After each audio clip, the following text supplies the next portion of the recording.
ఒక కుటుంబాన్ని ఉమ్మడి కుటుంబాన్ని నడిపించడం, సమన్వయం చేయడం, సమాజంలో ఆ కుటుంబం యొక్క గౌరవాన్ని నిలబెట్టడం తెలిసిన వ్యక్తులు ఈ సభకు సభాధ్యక్షుడు అయిందంటే మన అందరి యొక్క హక్కులను తప్పకుండా వారు కాపాడతారు.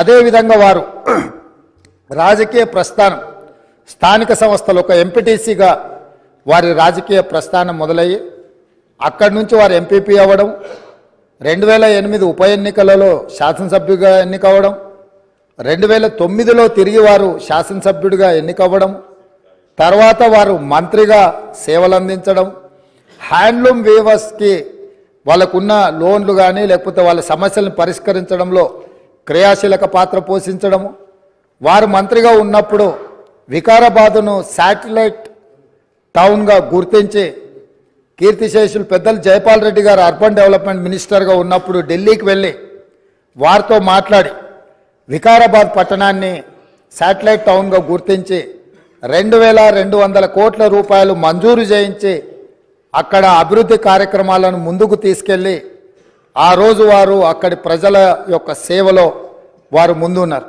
ఈ వీడియో కానీ మీకు నచ్చినట్లయితే లైక్, కామెంట్, షేర్ చేయండి. మరిన్ని అప్డేట్స్ కోసం సబ్స్క్రైబ్ చేయండి.